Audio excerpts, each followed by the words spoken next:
त्रिनाथमा मुख किन अध्यारो भयो भनेर सोधेपछि उहाँले उत्तर भन्दै हुनुहुन्छ, आफ्नो मनको कुरा सुनाउँदै हुनुहुन्छ। अब के भयो त? वृन्दावन धाम पुगिसकेपछि श्री नारदजीले देख्नु भएछ, तत्राश्चर्यं मया दृष्टं श्रूयतां तन्मुनीश्वरा एका तु तरुणी तत्र निष्क्रणा खिन्न मानसा। यमुनाजीमा गएर स्नान गरेर बाहिर निस्केर जान लाग्दा त एउटी तरुणी स्त्री तत्राश्चर्यम आश्चर्यचकित भएर के देख्नु भरे, एउटी तरुणी स्त्री रुँदै रुँदै बसेकी छन् अरे। आँखाबाट बलित्र धारा आँसु बगेको छ। ती रुँदै गरेको स्त्रीका अगाडि दुईवटा वृद्ध पुरुष अचेत भएर लडेका छन् रे, होस छैन, बेहोस। अनि ती रुँदै गरेको स्त्रीको वरिपरि अरू स्त्रीहरू कोही सम्झाउँदैछन् रे, कोही आँसु पुस्दैछन् रे, कोही चाहिँ शिर सहलाउँदैछन् रे। नारदजीलाई लागेछ, ओहो किन रुँदैछन् त यिनी, यस्तो आँखाबाट आँसु झार्दैछन्, यी रुँदै गरेको स्त्री को होलान्, यी अगाडि बेहोस भएर लडेका यी दुई पुरुषहरू को होलान्, वृद्ध पुरुष छन्, वरिपरि बसेका स्त्री को होलान्, जानु पर्यो, गएर सोध्नु पर्यो भनेर नारदजी जान लाग्नु भएको रहेछ। त्यति बेला मनमा झट्ट याद आयो रे, नारदजीको मनमा है के याद आयो रे, स्त्रीको स्वभाव कस्तो हुन्छ त्यो याद आयो रे। राधे राधे भन्नु। यहाँ आमाहरू धेरै हुनुहुन्छ, स्त्रीको स्वभाव कस्तो हुन्छ रे सुन्नु है। मैले भने होइन नि, नारदजीले भने हो फेरि। गट्ठागर चोकमा गएर राधिका दासले नभन्नु, नारदजीले भन्दै हुनुहुन्छ स्त्रीको स्वभाव। दुई चारजना साथी भेला भइहाल्यो भने दुःखको कुरा गरेर आँखाबाट आँसु झारिहाल्ने, त्यो आँसु फेरि सुत्न पाएको छैन, खुसीको कुरा गरेर हाँस्न पनि थालिहाल्यो, यस्तो स्वभाव हुन्छ अरे। नारदजीले झट्ट मनमा सम्झिनु भएछ, होइन होइन जानु हुँदैन, म गएर सोधौँला, तिमीलाई के भयो भनेर सोद्धा तिमी सन्त महापुरुषको के काम, हामी स्त्रीको बिचमा किन आउनु पर्यो भने त मेरो बेइज्जत हुन्छ, फेरि म जाँदिनँ, म फर्किन्छु भनेर जान लागेको पनि फर्किन लाग्नुभयो नारदजी। तब ती रुँदै गरेकी स्त्रीले भन्न लागिन्, के भनिन्, भो भो साधु क्षणं तिष्ठ म चिन्तामपि नाशय दर्शनं तव लोकस्य सर्वथा घवरं परम्। ए साधु बाबा एकछिन पक्नु, एकछिन किन फर्किनु भयो, किन भन्दा मलाई मेरो मनमा यस्तो घाउ पोलिरहेको थियो, बत आगोले पोले जस्तो, तर तपाईलाई देख्दा मात्रै पनि मेरो घाउमा मलम लगाए जस्तो शीतल भयो अरे। हेर्नु त, कसैलाई देख्नुभयो भने हेरिरहन मन लाग्छ, कसैलाई देख्नुभयो भने गएर दुई झापड हानु जस्तो। किन त्यस्तो भएको होला, किन ल भन्नु त? बिचराले केही बोलेको पनि हुँदैन, गरेको पनि हुँदैन, किन त्यस्तो हुन्छ थाहा छ? किनकि हजुरभित्र पनि एउटा भाइब्रेसन क्रिएट भएको छ। त्यो भाइब्रेसन अगाडिको व्यक्तिसँग म्याच भयो भने, मिल्यो भने मिल्छ, म्याच भएन मिलेन भने त्यहाँ नेगेटिभ ऊर्जा उत्पत्ति हुन्छ। हाम्रो शरीरमा पनि भाइब्स हुन्छ क्या हजुर। कहिलेकाहीँ राम्रै मान्छे पनि मिलिरहेको देखिँदैन कहिलेकाहीँ। अनि याद गर्नु त, कक्षा कोठामा कति धेरै विद्यार्थी हुन्छन्, तर एउटा व्यक्तिले एउटा साथी बनाइरहेको हुन्छ होइन, किन उनीहरूको भाइब्स मिल्यो तब बनायो, मिलेन भने साथी पनि बन्दैन, मित्र पनि बन्दैन हजुर। त्यो मित्र बन्नलाई पनि स्वभाव मिल्नुपर्छ, भित्रको भाइब्रेसन मिल्नुपर्छ। अब यहाँ के भन्नुभयो, हजुर त महान साधु सन्त, हजुरभित्र कस्तो ऊर्जा रहेछ जसलाई मैले देख्दाखेरि मेरो मनमा के भयो, शीतल भयो, म हेरिरहँ जस्तो भयो, आनन्द मिल्यो मलाई। तब नारदजी गएर सोध्नुहुन्छ, हे देवी हजुर को हुनुहुन्छ, हजुरको परिचय के हो, यी लडेका यी वृद्ध पुरुषहरू को हुन्, अनि यी वरिपरि बसेका स्त्रीहरू को हुन्, मलाई परिचय दिनुहोस् भन्दा तब ती स्त्रीले आफ्नो परिचय दिनुभयो। अहम भक्तिरिति ख्याता इमौ मे तनयो मतौ ज्ञान वैराग्य नामानो कालयोगे न जर्जरौ। भक्ति देवी हो। परिचय दिँदै हुनुहुन्छ है आफ्नो। मेरो नाम भक्ति देवी हो अनि यी लडेका जो वृद्ध पुरुष यी मेरा पुत्र ज्ञान अनि वैराग्य हो। वरिपरि बसेका यी स्त्रीहरू कोही नर्मदा, कोही गंगा, कोही सरस्वती, कोही यमुना, यी नदी हुन्। म जन्मिए हुर्किए, काहीँ काहीँ मलाई खुब सम्मान गरे, काहीँ काहीँ म अङ्ग भङ्ग पनि भए। तर अचम्म भयो, कस्तो अचम्म, यो वृन्दावन आएपछि ठिक उल्टो भयो। के उल्टो भयो? म चाहिँ आमा भर्खरकी तरुणी स्त्री बन्न पुगे अनि मेरा पुत्रहरू चाहिँ वृद्ध हुन गए। उल्टो भयो नि त। आमा चाहिँ भर्खरकी हुने अनि पुत्रहरू चाहिँ वृद्ध भए। वृद्ध मात्रै हो र अचेत भएर बेहोस भएर लडे। अब मलाई यो दुःखको कारणले घेरेको छ, त्यही भएर म रुँदैछु अनि स्त्रीहरू सम्झाउँदैछन् ठिक हुन्छ भनेर मलाई सम्झाउँदैछ। तर नारदजी कसरी यस्तो भयो? म चाहिँ भर्खरकी हुनु अनि मेरा पुत्रहरू वृद्ध हुनु, यो त ठिक उल्टो भयो। वृन्दावन आएपछि ममा यस्तो के घटना घट्यो? तब नारदजी त छमछमी नाच्नु हेर्नु, यसरी नाच्नुभयो। छमछमी बिडा बजाएर नाचेर के भन्नुहुन्छ? धन्यम वृन्दावनम तेन भक्ति नृत्यति यत्र च। धन्य हो यो वृन्दावन धाम कि यो कलियुगमा पनि भक्ति देवी 16 वर्षकी युवती भएर बसेकी रहेछ। धन्य हो। तब भक्ति माताले सोध्नुभयो कि यो कारण के हो त? यस्तो उल्टो हुने कारण चाहिँ के हो? मलाई बताइदिनुहोस् भन्दा यो कलियुगको कारण, कलियुगले गर्दा यस्तो भयो। त कलियुग यस्तो दुष्ट थियो भने परीक्षित महाराजले जसलाई मार्नु पर्थ्यो नि त, किन जिउँदै छोडिदिनु भयो भन्दा कलियुगमा एउटा गुण राम्रो भएको कारण जीवित छोडिदिनु भयो। एउटा गुण, 79 गुण खराब भए पनि एउटा गुण चाहिँ साह्रै राम्रो छ रे कलियुग। के गुण राम्रो छ भन्दा यत् फलं नास्ति तपसा न योगेन समाधिना तत् फलं लभते सम्यक् कलो केशव कीर्तना।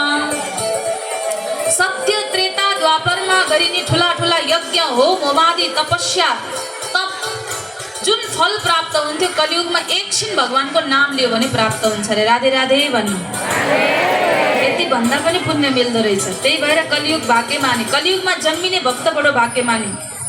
नाम मात्रै उच्चारण गरे पनि पार हुने। त्यही भएर भगवान नाम बार बार लिइरहनु, जति सम्भव छ त्यति लिनु, लिइरहनु। उठ्दा बस्दा हिँड्दा, अफिस जाँदै हुनुहुन्छ, गाडी चलाउँदै हुनुहुन्छ, मुखले भगवान नाम भजन गाउँदै गाउँदै गाउँदै जानु। त्यो यात्रा पनि तीर्थ यात्रा बन्छ भनेको छ।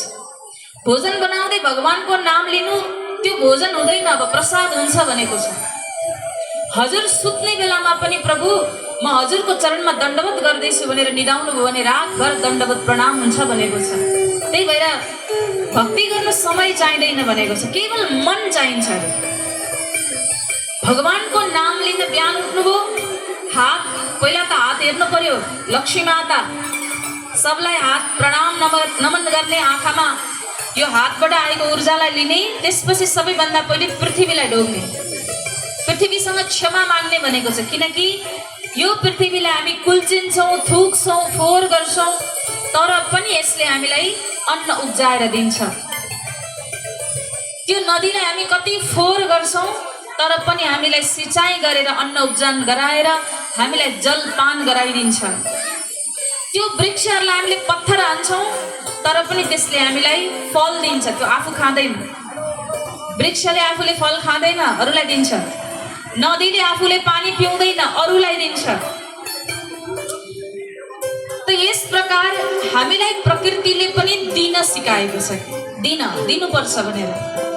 त यहाँ आज भन्नुहुन्छ कलियुगमा एउटा गुण बडो राम्रो भएर कलियुगलाई मार्नु भएन परीक्षित महाराजले। त्यसो भए के छ त उपाय? मेरो पुत्रहरू सधैँ यस्तै हुन्छन् त, सधैँ मैले यस्तै देख्नुपर्छ त? चिन्तित हुनुभयो भक्ति माता। तब नारदजीले गीता पाठ गर्न लाग्नुभयो, भगवत गीता। गीता पाठे मुहुर मुहुर, एक दुईचोटि होइन रे, बार बार पाठ गरेको गरे केही काम लागेन। वेद पाठ गर्नुभयो, केही काम भएन। उपनिषद पाठ गर्नुभयो, केही काम भएन। उठाउन खोज्नुहुन्छ, उठ्न खोज्छन्, फेरि बेहोस हुन्छन्। आकाशवाणी भयो, नारद तिमी सत्कर्म गर। अनि त्यो सत्कर्म तिमीलाई कोही सन्त महापुरुषले बताउनुहुन्छ, ल भन। यति भनेर हराए।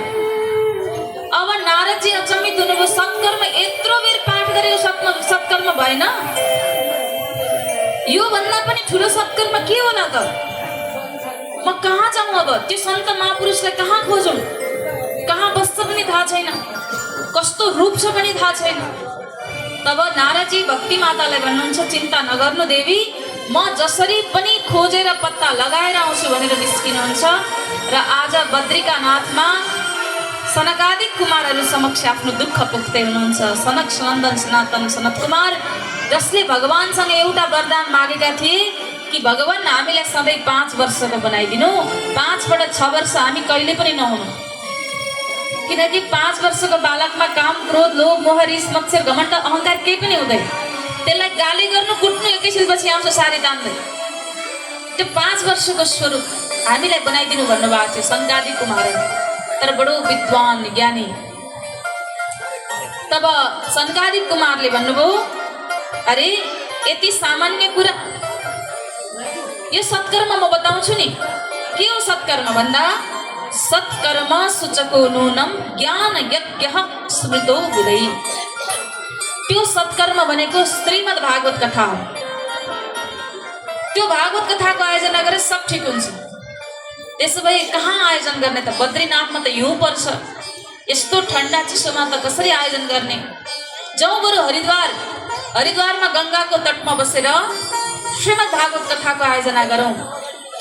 त मलाई एउटा कुरा चाहिँ बताइदिनुहोस् त, यो भागवत चाहिँ कहाँबाट आयो भन्दा, वेदोपनिषदां साराज जाता भागवती कथा। वेद उपनिषदको सार हो भागवत भन्नु। नारदजी भन्नुहुन्छ त्यसो भए काम छैन। किन? मैले त वेद पनि सुनाएँ, उपनिषद पनि सुनाएँ त। वेद सुनाउँदा नभएको, उपनिषद सुनाउँदा नभएको, कहाँ त्यसबाट आएको चाहिँ त्यो सारांशले चाहिँ के काम गर्छ त भन्दा, सनकादिक कुमार भन्नुहुन्छ, अरे जुन काम सारांशले गर्छ त्यो काम वेद उपनिषदबाट हुन्न। ल, घिउ कहाँबाट निस्किन्छ? पहिले दूध, दूधलाई दही, दहीबाट माखन, माखनलाई फेरि तताएपछि घिउ बन्छ। घिउमा पुरी तार्दा तार्दै घिउ सक्यो। घिउ आउने त दुधबाट नै हो नि भनेर दुधमा पुरी तार्यो भने कहाँ तल्छ र? तल्दैन। त्यही भएर वेद उपनिषदले जो काम गर्न सक्दैन त्यो काम त्यसको सारले गर्छ भनेर बताउनुहुन्छ। र हरिद्वारको तटमा विशाल भागवत कथाको आयोजन हुन्छ। हामी पनि भाग्यमान हेर्नु त, हनुमन्त गङ्गाको तटमा बसेर सुन्न पाए, नदीको तटमा बसेर सुन्न पाउनु नै अभाग्य हो।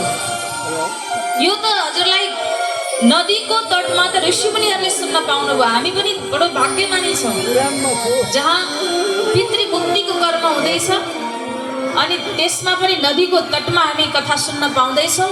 कथाको साथमा हामीले दिएको दानमा पनि पितृमुक्तिको कर्म हुँदैछ। योभन्दा ठुलो पुण्यहरू के हुन्छ? यस्तो शुभ कर्ममा हजुरहरू जोडिनु भएको छ र यहाँ आज कथाको प्रारम्भ भयो, विशाल महायज्ञको प्रारम्भ भयो। अब सुन्नुहोस्, कथामा कहिले पनि निम्तो चाहिँदैन। म फेरि पनि बिन्ती गर्छु, मलाई निमन्त्रण आएन, मलाई पत्र आएन भनेर बस्नुहुन्छ भने त्यो व्यक्तिको भाग्य उदय भएकै छैन अरे। मैले भन्दैछ नि, यहाँ भनेको छ कथामा, सुन्नु है। भाग्योदयेन बहुजन्म समर्जितेन सत्सङ्गमं च लभते पुरुषो यदा वै। जो कोही पनि कथाको पण्डालमा आइपुग्छ नि, उसको भाग्य उदय भएपछि मात्र यहाँ प्रवेश हुन्छ अरे। राधे राधे भन्दिन? त्यो पनि कति जन्मको? बहु जन्म। यो जन्म मात्र होइन, बहु जन्मको भाग्य उदय भएपछि श्रीमद् भागवत कथा श्रवण गर्न पाइन्छ। सत्सङ्गमं च लभते, यसको लाभ लिन पाइन्छ। त यहाँ आज कथामा जब जानुहुन्छ, निम्तो खोज्ने होइन, आफै जाने। किनकि पुण्य लिनलाई साइत हेर्नु पर्दैन। एउटा कुरा भन्नु त मलाई, हजुर जन्मिँदा साइत हेरेर जन्मेको हो?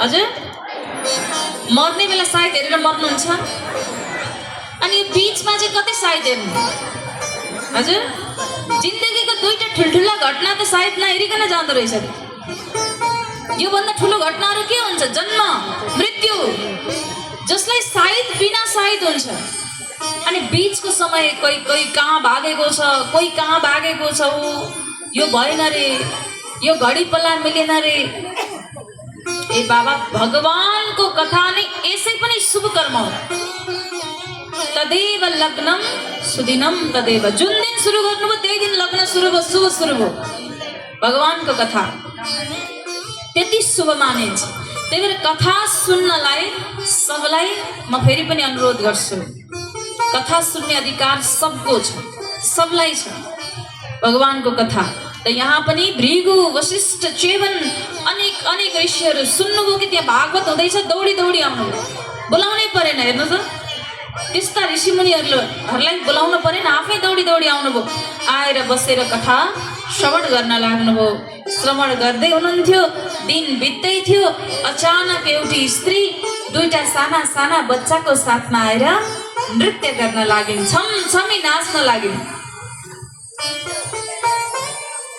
त्यो नाचेको देखेर सबै छक्क परेर हेरेछन् लौ यत्रो कथा आउँदैछ उनी त नाच्दैछ को हुन् यिनी भनेर सोध्नु भएछ तब नारदजीले भन्नुभयो यिनी हुन् भक्ति माता र यिनका यी दुईटा बालक ज्ञान वैराग्य यिनीहरूकै कल्याणको लागि भागवतको आयोजना भएको थियो आज हामी धन्य छौँ ज्ञान वैराग्यमाथि कृपा बर्सियो कल्याण भयो भनेर सब नाच्न लागे भक्ति सुतो तो तरुणो गृहीत्वा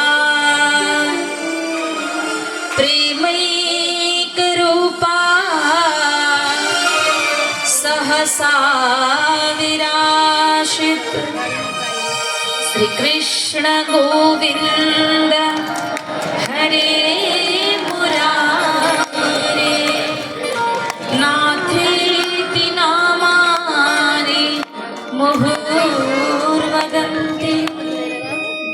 भगवानको नाम लिनु खूब गाउनु है जति समय मिल्छ गाउनु भगवानको नाम लिनलाई धोती नै लाउनु पर्दैन भगवानको नाम लिनलाई नि वस्त्र फेर्ने परिवेश फेर्ने पेशा फेर्ने गर्न परेन जे गर्दै हुनुहुन्छ बस गर्दै जानु कर्म त गर्नै पर्यो नि हजुर बिना कर्म कसरी भोजन मिल्छ भोजन पाउन पनि कर्म गर्न पर्छ त्यही भएर कर्म खूब गर्नुहोस् जुन काममा हुनुहुन्छ खूब गर्नुहोस् तर साथमा एउटा जोड दिनुहोस् भगवानको नाम कृष्ण कन्हैयालालको आजको आनन्दको भक्तर भगवानको हामीलाई पनि भगवानसँग प्रार्थना गरौँ